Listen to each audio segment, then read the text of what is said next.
హుజూరాబాద్ ఓడిపోయిన కాంగ్రెస్ ఎమ్మెల్యే అభ్యర్థి ఒడితెల ప్రణవ్తో సీఎంఆర్ఎఫ్ చెక్కుల పంపిణీ చేయించడం సిగ్గుచేటని బీఆర్ఎస్ వర్కింగ్ ప్రెసిడెంట్ కేటీఆర్ మండిపడ్డారు.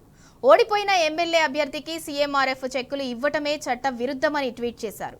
చెక్కుల పంపిణీని చూస్తుంటే చారానా కోడికి బారానా మసాలా అన్నట్టుగా ఉందన్నారు. 13 గ్రామాలలో 26 సీఎంఆర్ఎఫ్ చెక్కుల పంపిణీకి 25 వాహనాలు 100 మంది పోలీసులతో భద్రతనా అని ప్రశ్నించారు. అసలు పంచిన సీఎంఆర్ఎఫ్ చెక్కుల విలువెంత, 25 వాహనాలు 100 పోలీసుల జీతభత్యాల ఖర్చెంతని నిలదీశారు.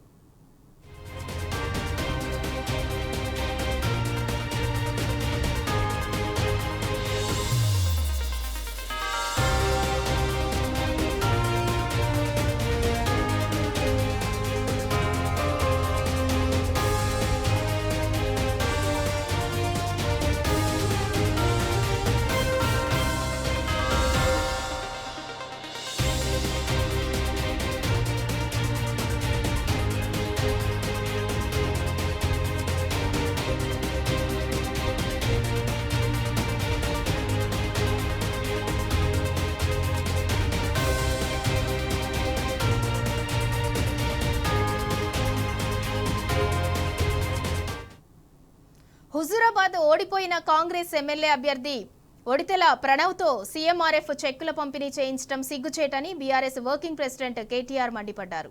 ఓడిపోయిన ఎమ్మెల్యే అభ్యర్థికి సీఎంఆర్ఎఫ్ చెక్కులు ఇవ్వటమే చట్టవిరుద్ధమని ట్వీట్ చేశారు. చెక్కుల పంపిణీని చూస్తుంటే చారానా కోడికి బారానా మసాలా అన్నట్టుగా ఉందన్నారు. 13 గ్రామాలలో 26 సీఎంఆర్ఎఫ్ చెక్కుల పంపిణీకి 25 వాహనాలు 100 మంది పోలీసులతో భద్రతనా అని ప్రశ్నించారు. అసలు పంచిన సీఎంఆర్ఎఫ్ చెక్కుల విలువెంత, 25 వాహనాలు 100 పోలీసుల జీతభత్యాల ఖర్చెంతని నిలదీశారు.